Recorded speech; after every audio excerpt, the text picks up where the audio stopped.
I got my first contractor's license in about 1979, probably. I had a whole year and a half experience working for other builders. And I moved home from Washington where Kelly was finishing college and thought, well, I'm going to be a builder. And I got a license and I started in. And I was not qualified for anything any tougher than a deck. But gradually I took a couple of projects, mostly for friends and family, and learned a lot at their expense. And then came the first real job. Kelly and I were asleep. It was the middle of the night and the phone rang. And it was the Glide Volunteer Fire Department telling us that Sam and Mickey Ball's house, that Sam had built about 1950 out of lumber that he milled himself, had been struck by lightning and was burning. Now, Sam and Mickey were in their mid-70s. They were 10 years older than I am now. And it was a shock.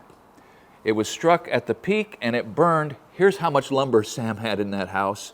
It burned for an hour and a half before they put it out, and it only got down through the top. It got down to the second floor in the middle. He had double sheeted inside and outside of every partition with 3/4 inch shiplap, and there were cords of wood that had to be burned before it got down to the main floor. Well, Sam and Mickey were all right, and they waited while I, at the tender age of, 21, 22 maybe, tore the top off that story-and-a-half house and built it back. It was a learning experience, and it was in response to what is termed in insurance an act of God.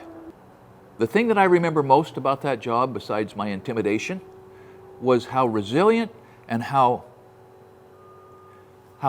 appreciative Sam and Mickey were of what was going on. With no self-pity, they were not victims. They had never lived a day in their life with a victim mentality, and it didn't change just because at that late date, in fact, they were victims of a lightning strike. So with the story of Sam and Mickey and their lightning strike as the backdrop for what I'm going to talk about next, I want you to think about the fact that whatever happens, whether it's an act of God or something more human that constitutes really profound bad luck or an impact in a negative way on your life, the outcome of that for you is going to depend almost 100% on the attitude that you approach the problem with. If you resolve from the start that the main goal is to get past this, to fix what is broken, to mend what needs mending, and not to affix blame, you're going to end up in a better place much faster than if you start pointing fingers and playing the pity party. Most recently, the example of this that's come across my bow is of Grant and Nicole Espinosa. Picture this. You've changed careers. You've retired, actually, and you've moved to Sandpoint, Idaho to start a whole new chapter in your life, and you're optimistic. You've been dreaming of building on the site that you've found, and you have talked to contractors, and you've done the groundwork that you thought you needed to do, and you hire somebody and they flake out. They take money and disappear. Now that's a setback, but you find another young builder, and you feel like this is your guy. And he digs in, and the lumber's going up, and the house is taking shape, and the roof is on, and you go to Salt Lake on a vacation. And while you're there, the phone rings, and this is what you're confronted with over the phone. And you think they're kidding until you get back to Idaho and get a look at what could easily have been a bomb going off right in the middle of your brand new house. So what you're looking at right now is an unseasonable, what it could be termed freak snowstorm.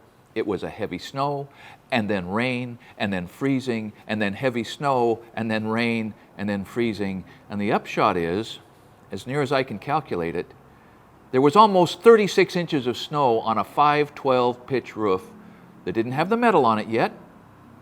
By the way, if my math is anywhere near right, 3 feet of snow on a roof that size weighs almost 200,000 pounds. And so it would be no surprise, in hindsight, in the rearview mirror, that system would fail, because the house hadn't received any of the inspections yet. It was just going up. And a house that is partially built is not a house. It's not a system. The structure has no integrity regardless of what the builder did or didn't do. It's not ready for a load like that until it is completely put together. And I might add, a tin roof is put on there, so at least a couple shovelfuls would have slid off to the ground. But in this case, it took the direct route to the ground. So I've talked to Grant, and from the outset, from the first time he brought pictures of his project, to our Shop Talk Zoom meeting, there was not a trace of self-pity. He would just describe what happened, and primarily he would drill down on what he could have, should have, would have done differently to head off whatever disaster he was dealing with. Whether it was with the first fellow who just flaked out, or the second builder who was right in the middle of 200,000 pounds of snow coming from the sky before the house was entirely put together.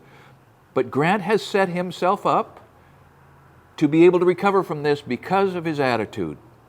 I'm going to learn from that, Grant. I'm going to take that as an example that I will not soon forget. And as a result of Grant's determination, by the way, he's got a YouTube channel. You check out the notes. Anchor Down Homestead, I think, something like that. He and Nicole are doing the whole deal.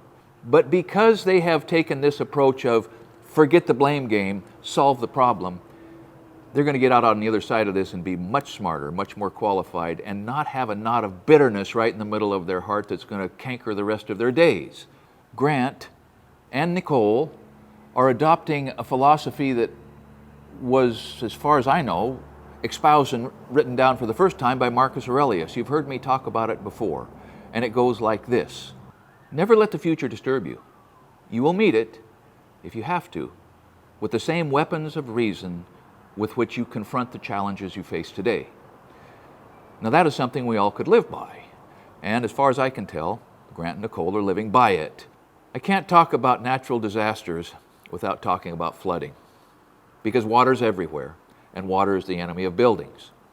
And the example that I have to show you now is all the more remarkable to me because Josh Bernicke had done all of his due diligence to control the water that would come onto his site and onto his road and be drained away responsibly into the areas where it needed to go.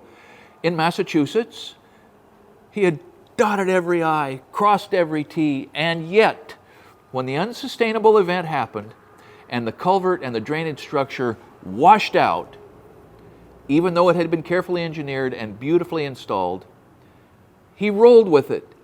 He's spending no time assigning blame and all of the time he needs to fixing the problem and moving forward.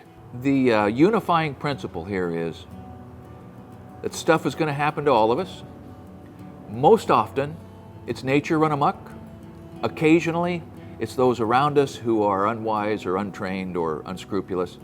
But whatever the source of the pain, whatever disaster it is that, comes and knocks on our door, the way that we recover quickest is by assigning blame the least and letting go everything we can let go and fixing everything we can fix.